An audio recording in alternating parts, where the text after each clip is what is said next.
Now, I found myself in the back seat of a dirty taxi, making my way from Kennedy Airport to a hotel in Midtown. But what the hell, it was only for 2 weeks and then I could return to paradise.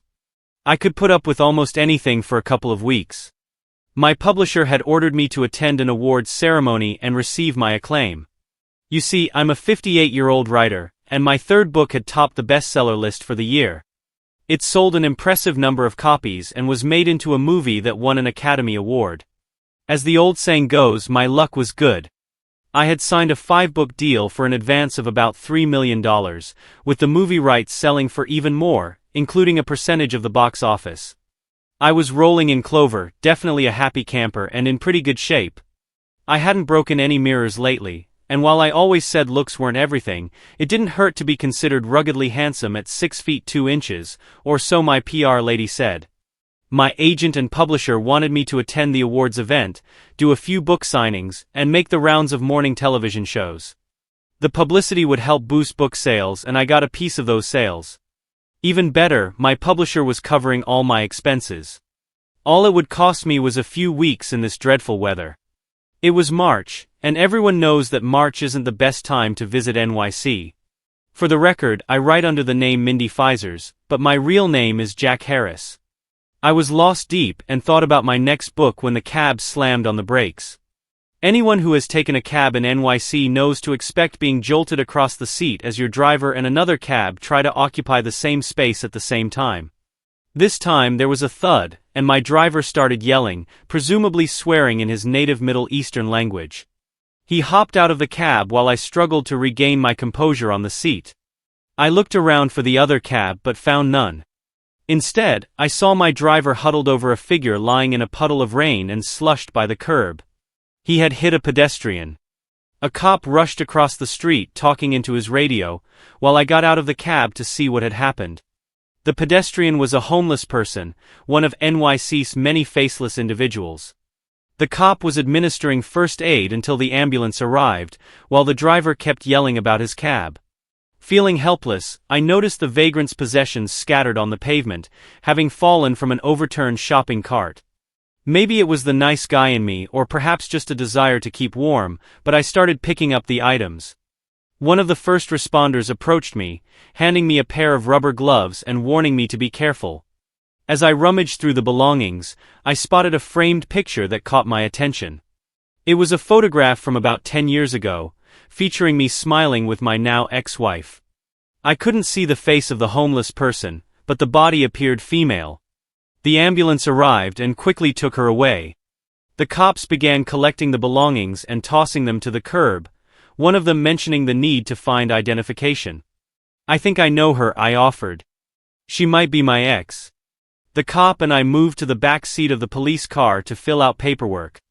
We had been divorced for about 10 years, and the last I had seen her was in Rochester, New York, leaving the courthouse after our divorce was granted. She had requested the divorce, not because of infidelity, but due to her struggles with alcoholism. After almost 30 minutes of questioning, I finished with the police only to find the cab gone, replaced by a limo. Someone must have realized who I was, deciding that riding in a cab wasn't fitting for a famous author. I guessed my publisher had been notified. I wanted to sneak into town anonymously, avoiding all the reporters and TV news crews vying for the best picture or question. In the beginning, when I had my first bestseller, the fame felt like a real ego boost. But by the time my third book was released, I had become a recluse. The constant invasion of my privacy grew old very quickly. I annoyed the limo driver when I ordered him to pick up the vagrant's belongings and put them in the trunk, because we were going to the hospital to check on her condition. Now, limo drivers are considered the upper echelon of NYC's driving world, and he looked as if he were going to tell me where to stick my request. However, the 2 $100 bills in my hand changed his mind. Bribery always works in the city. Between the two of us, we made quick work of the cleanup, but the limo driver warned me I would be charged extra to clean his trunk once all this mess was removed. Typical of New York City. During the ride to the hospital, I sat back in my seat and thought back to the past. It had been 10 years since my divorce. The CliffsNotes version is simple: she was up to a quart of vodka a day. I told her to quit drinking and get help or else, but she chose the or else option. The lawyers made quick work of our joint bank accounts. It was the second marriage for both of us, and we both had adult children from our previous marriages. She had 2 married daughters. Her older daughter and husband were pretentious snobs that I couldn't stand. Her other daughter, Jackie, was the victim of hard luck. Her biological father favored the older sister and treated Jackie as an afterthought. Jackie was a good kid, but she was ignored by both her parents. When I married her mother, Jackie and I hit it off. I was the first adult in her family to treat her like a person instead of an afterthought. We became close, but despite my objections, Jackie married right out of high school and soon had 3 kids. I was never sure who caused the fights, but Jackie began to look like a punching bag once or twice a month. She kept saying she fell down, slipped on the ice, or walked into a door. You know, she had all the excuses. Her mother wouldn't let me get involved, no matter how badly I wanted to. Eventually, Jackie also started to drink. Well, one thing led to another, and soon Jackie was divorced and in a treatment facility for her drinking. It took a couple of stays in treatment centers and about 2 years of AA meetings, but she finally overcame her drinking problem. I paid a few of my old friends some money, and they paid Jackie's ex-husband a visit. I understand he'll never walk again. Jackie met her second husband while attending her AA meetings, and they married a few years later. He was a really nice guy, but 2 weeks before their first anniversary, he had a massive heart attack and was dead before reaching the hospital. Now you see what I mean when I say Jackie had some very hard luck. Anyway, I digress. My ex's older daughter and her husband supported my ex-wife during her divorce action. They hired a very expensive, high-profile divorce lawyer. Their lawyer struck first and filed all sorts of motions. I hired a shark. He was a really nasty son of a gun. To make a long story short, my side offered my soon-to-be ex a 50-50 split, but they refused and demanded a 70-30 split. My lawyer smiled and said to them, "You don't have grounds for a divorce. We won't grant one. Let's go to trial." I almost panicked. If I lost, a judge would decide the split. If I won, I gotta keep my wife. Talk about a lose-lose situation. You'll love this next part. We were in court to give our statements under oath before the second day of testimony. My lawyer dropped a thick legal petition on their table, announcing to her lawyer that as soon as he won the next day, he would file this motion, handing them a copy. I could see my wife read the title, Motion for Involuntary Commitment of an Adult. I had threatened to have her committed for her drinking problems during an earlier argument. As she read the title, a very scared look came across her face. They settled that afternoon for a 30-70 split in my favor, and the judge granted the divorce. That was the last time I saw my wife until now. I was brought back to the present by my driver opening the door of the limo. I heard a security guard yelling at my driver, "Sir, you can't park there." Typical of NYC. The driver paid no attention to the guard as he helped me out of the back seat. The guard got in the driver's face, yelling about towing and having the driver fired. My driver asked the guard, "Do you carry a gun?" "Well, I do, so back off before I beat you with it." The guard retreated back into the hospital. I guess my original $200 tip was paying dividends. I walked up to the admitting station in the ER. The clerk started asking me questions, beginning with a belligerent tone. "What do you mean you don't know about her health insurance? How do we get paid?" And on and on. I noticed my latest book face up on her desk. I reached across the desk and flipped the book over so that my picture on the dust jacket was visible. She paused and started comparing the picture to my face. "You're really him, Mr. Pfizer's," she said, and I nodded. She agreed to let me cover the costs by sending a bill to my publisher. Boy, they were going to be surprised when that bill showed up. I autographed her book for her and went off to find the doctor. As I mentioned before, bribery always works in the city. The doctor explained that my ex-wife had hit her head on the curb when the cab knocked her down, resulting in her coma. There appeared to be no real brain damage, but until she came out of the coma, there was no absolute certainty. "That's the good news," he said. "Do you know that she's probably struggling with alcohol dependency?" I did. That was the reason I divorced her. I wanted her to get help, but she didn't. "Her liver appears to be damaged from all the drinking," he added. "It looks as if she's been drinking heavily for about 2 to 3 years. No, doctor, it's been at least 5 years since I divorced her because of her drinking. So she's been at it for at least 6 years, but probably a lot longer. Well, that makes it even harder.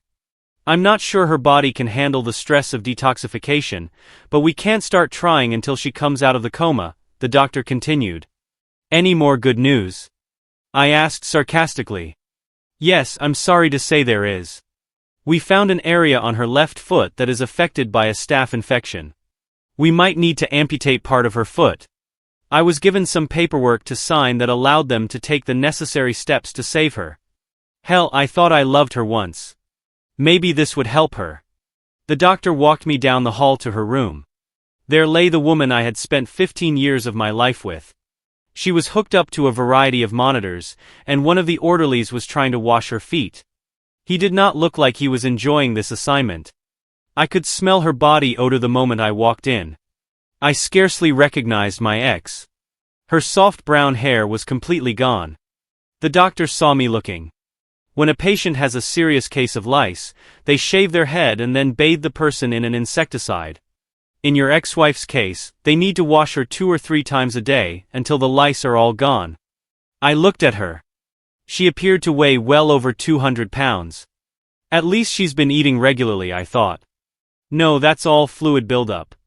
We suspect that her kidneys are failing, but the test results are not back yet. At this point in his explanation, the smell of urine overpowered the body odor in the room. The doctor turned to the orderly and said, "Get her cleaned up and the bed changed. I'll order a catheter." The doctor and I left the room. He went to the nurse's station, and I headed to the elevators in my waiting car. The sour smell lingered in my nose as we drove away. I had no plans to return to that room ever. I had divorced her, and there was no point in bringing up old memories. I did save the pictures and a few other personal things for her. They were put in her room. The rest was just glorified garbage and got tossed. My next 2 weeks in the city were hectic. I spent every afternoon and part of each evening sitting on a folding chair at a table, autographing my book for fans. Actually, if it wasn't for the fact that my book kept falling asleep, I enjoyed meeting my readers. Their brief conversations kept me humble. After all, New Yorkers have a habit of telling it like it is. The mornings were reserved for TV talk shows and meetings with my publisher or agent. Somehow, the news shows picked up on the cab accident, and my ex-wife became the subject of many questions. I suspected it was my publicist just doing her job. The story unfolded and was spun so that I looked like a lonely ex-husband caring for his addicted ex-wife. I had a very good publicist, that's why I suspected her. If they only knew, I thought. I hadn't stopped smiling since the judge signed my divorce decree. Only someone who had lived with an alcoholic can understand the pain of watching a loved one sink into the darkness brought by addiction. My publisher was ecstatic. Book sales were climbing because of all this free publicity. I was being portrayed as a genuinely nice guy caring for his ex-wife in her time of need, who had also been an author in another time and place. My book tour completed on an upbeat note. I had a contract for a 5-book deal, and 2 of my previous books had movie deals. My publicist twisted my arm and made me pay one more visit to the hospital. At the hospital, when they led me to my ex-wife's floor, I was greeted by a couple of TV cameras, a bunch of print reporters, and some very irritated nurses. I held an improvised press conference outside her room. There were even some staged photos of me holding my ex's hand and kissing her forehead. "Suit up," my publicist whispered in my ear. "If I knew you were going to be such a ham, I'd have brought an onion so you could have cried too." Then she pinched me so I couldn't laugh and spoil the effect for the news cruise. That afternoon, I flew back to my home in Honolulu. My ex-wife soon forgotten. A couple of months passed since my NYC book tour, and I was well on my way to creating another blockbuster, or at least I hoped so, when my phone rang. I had been taking a break, sitting on my deck to gather my thoughts. The temperature was in the high 70s, with a gentle breeze blowing across the ocean from the west, typical Hawaii weather. My caller ID flashed an NYC number that I didn't recognize. "Hello, Minden Fisher speaking." I answered, opting not to use my real name. "We'd like to get a statement on your feelings now that your ex-wife has come out of her coma," said a brusque voice on the other end. The news reporters had found me. I remembered my ex and softened my tone. You mean my ex-wife has recovered from her coma? No one informed me. I mumbled to myself, trying to figure out how to handle this. I'm going to hang up now and call her doctor. I need to know her condition, I replied. I called my publicist, Sue, to formulate a plan of action. We agreed it would help my image if I appeared to support my ex-wife in her recovery, anything to boost book sales. I called the NYC hospital and spoke to my ex's doctor. Your ex-wife has come out of her coma and is responding well to treatment. Her liver and kidneys are recovering from years of abuse. Her mind shows no signs of damage from her interaction with the curb, but it does show signs of damage from her long association with alcohol, he explained. His next question surprised me. Where do you want us to send her for her next round of treatments? We don't do alcoholic recovery here. How long do I have to find a place? We'd like the bed free by early next week. I'll let you know where to send her, I said and hung up, passing the mess to my publicist. After all, this whole fiasco was her idea. I'll say one thing, Sue did a fantastic job. The next day's news shows reported, author's ex-wife recovers. Of course I had no clue what was going on, so I called NYC again. Sue explained everything to me. Mary, my ex-wife, was scheduled for treatment at a private rehab clinic in California for an initial 60-day stay, after which she would be re-evaluated. The bad news? It would cost me at least $120,000 for the first 60 days. There goes the royalty for my next book, I lamented, but I told Sue to start the process. Minden, Mary doesn't even remember who you are. The drinking has affected her mind. She doesn't remember her daughters, Sue concluded sadly. Katie and Jackie, I hadn't thought of them in years. I had to explain that I was Mary's second husband. She married right out of high school and had 2 children by the age of 20. By 40, she was a single parent with 1 child still living with her and 1 in college. I came into the picture when the younger girl, Jackie, was finishing high school. Later in her marriage, the older one was in the process of carrying on an affair with a coworker behind her husband's back. I got along well with the younger daughter. She was a pretty blonde with a great personality, though school wasn't her strong suit. After Mary and I divorced, Katie and her second husband paid all of Mary's costs up front. Jackie called to say she'd always remember me, but that her mother was her priority, which ended my relationship with my stepdaughters.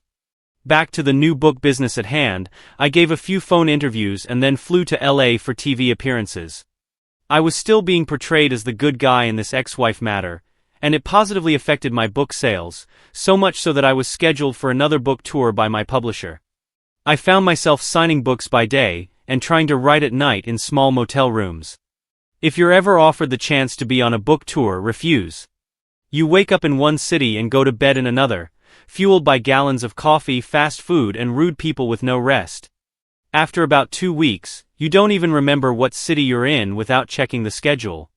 It's a sad comment on our society, but all the stores and malls look the same. Maybe the plants are different or the Starbucks kiosk is in a different walkway, but all in all, if you've seen one mall, you've seen them all. So here I was in front of a Barnes & Noble bookstore signing books and forcing a smile when I spotted a familiar face in line, my former stepdaughter Jackie. I looked at my schedule and realized I was in my old hometown. I took one of my cards and handed it to an assistant, saying, "See that blonde in the red coat about 20 people back in line?" "Yes, sir." "Hand her this card and say your stepfather would like you to call him on his cell phone. He'd like to meet for coffee. She won't recognize the name on this card otherwise." I watched as my assistant handed her the card and delivered my message. Jackie looked at him as if he was crazy, then turned to the front of the line where I was sitting. Her expression shifted from curiosity to amazement, and tears filled her eyes. Clutching the card to her chest, she stepped out of line and nodded when she saw me looking. "She's a little young for you, Sue," my publicist commented. "Jackie's Mary's daughter," I replied, realizing the connection. I could almost see the light bulb going off in Sue's head as she contemplated our next move. A few hours later, my entourage and I were seated in a franchise Italian restaurant, waiting for Jackie to arrive. I chose a corner table facing the wall to avoid interruptions from fans. I had experienced perfect strangers pulling up a chair to discuss my latest book as if it were a true story, which could be quite intrusive. Our waitress informed me that the rest of my party had arrived, but that there were too many to fit at our table. Soon after, we were escorted into a small private dining room. I was immediately embraced by my stepdaughter and her children. My youngest granddaughter, with her exuberant energy, squeezed me tightly, followed quickly by her older brother. Finally, Jackie stood before me, tears in her eyes, a handkerchief in her grasp. She wrapped herself around me and I held her tightly, feeling her body shake with sobs as she buried her face in my shoulder. "Hi honey, I've missed you," I whispered. "Your family looks wonderful. Please call me Mendon. I'll explain everything later." "I don't care what you want us to call you," she replied. "Just don't ever leave us again. You're the only parent I have now." I was taken aback. "No, I'm not. I found your mother. She's in a difficult situation in New York City." We took our places at the table and began a long overdue family reunion. Jackie's kids shared stories of their lives. Her eldest son, Brian, was the assistant restaurant manager in training. Her daughter was living with a friend while attending junior college. Jackie lived in a small house in the city, working split shifts as a waitress to make ends meet. As we caught up, I shared my journey over the past decade, from my move to Honolulu to my rise as a published author. I also wanted to understand more about Mary, my ex-wife, and how she had ended up in her current situation. Jackie explained that her sister, Katie, and her husband had placed Mary in an adult care facility, taking control of her assets. At just over 40, Mary looked much older due to her heavy drinking. 2 years later, Jackie found out during a visit that Mary hadn't been seen for over a month. The police could only offer limited help since Mary was an adult and considered capable of making her own decisions. I shared what I had witnessed when I found Mary in New York City, her struggles with alcoholism, the damage to her liver and kidneys, and her recent coma. The mood at the table shifted as my family listened intently. I explained the treatments Mary was undergoing and the doctor's optimistic outlook regarding her recovery, although visits weren't permitted for a few months. As we were wrapping up, I took Jackie aside. "I need a personal assistant for my tour and the next book. I'll double your waitressing salary." She hesitated, considering the offer. "I can cover your travel expenses to visit your kids or fly them out to see you. Please accept. I don't want to lose you again." With tears in her eyes, she accepted, then rushed to share her exciting news with her family. The next 2 weeks flew by. I was busy with what felt like an endless book tour while Jackie prepared for a new role, quitting her job, packing her apartment, and updating her contacts. I only dealt with sore hands from signing books, which was a good problem to have. When Jackie was ready, I had tickets reserved for her to join me on the tour. I learned her kids weren't taking her to the airport because they all had prior commitments. I changed Jackie's flight and chartered a night flight that allowed her kids to come to the airport to say goodbye. I even arranged for a limo to pick them all up and take them to the airport, then back home. I later found out it was a tearful farewell. Jackie is one of those people that everybody likes. She's cheerful, enthusiastic, and has a way of making everyone feel like they've known her forever. Those qualities captivated the flight crew and helped her make new friends. When I arrived at the airport to pick her up, I found her in the crew lounge, enjoying coffee and snacks with her new friends. Someone on the crew recognized me. "Mr. Fishers, may we offer you some coffee?" "Don't call my dad Mr. It's Mending to you guys," Jackie scolded playfully. I smiled and nodded but declined their offer, explaining that we had a long drive and a busy day ahead of us. They helped carry Jackie's luggage out to the rental car. After a hectic book tour, I was exhausted and couldn't wait to get home and climb into my own bed. While the beds in various hotels were comfortable, nothing beats the feeling of sleeping in your own space. Once we landed in Honolulu, I had Jackie walk out of the terminal and grab a taxi with enough room for all our luggage while I retrieved our bags from the carousel. I enlisted the help of a skycap, and together we loaded all the luggage onto a cart. When Jackie joined us, she guided the skycap and me to our ride.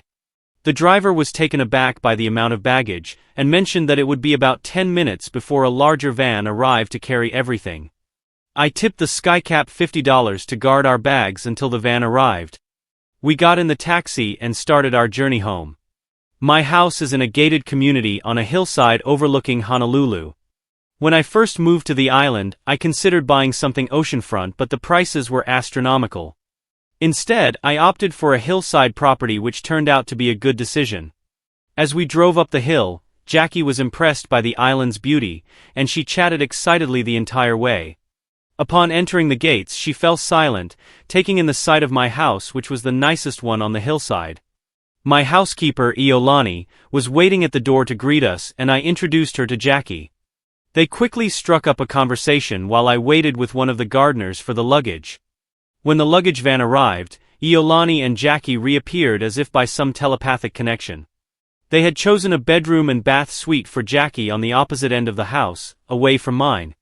Her suite was in the same wing as the guest bedrooms, while my master bedroom was alone, offering a view of the city and the ocean. After Iolani and Jackie took care of the luggage, I unpacked quickly. Most of my clothes went straight into the laundry, only my shoes and belts were clean. I took a refreshing shower and changed into a t-shirt and shorts. Home felt wonderful. At lunch, Iolani said, "We're off now because Jackie doesn't have any clothes suitable for the Hawaiian climate. We're heading to Ala Moana Mall, so be ready with your credit card." I complied, knowing I was in for some serious shopping. I spent the afternoon transferring my latest writing from my laptop to my home network and backing everything up. I also caught up on emails. It was almost dark when the women returned. Surprisingly, they only had a couple of shopping bags between them. I was happy until Iolani informed me that the truck would be delivering the rest of the purchases the next morning. After Iolani quickly left to tend to her own family, Jackie and I drove down the mountain into the city for dinner. We decided on Italian and went to Annie Pasta's, enjoying a cozy family-style meal. The next day we started our routine. By 8 a.m., we were both up and dressed, and the coffee Iolani had prepared the night before was ready. Iolani arrived at 8:30 to start breakfast, and Jackie and I discussed our plans for the day. After breakfast, I locked myself in my office, where I aimed to write for at least 3 to 4 hours each day without interruption. Jackie,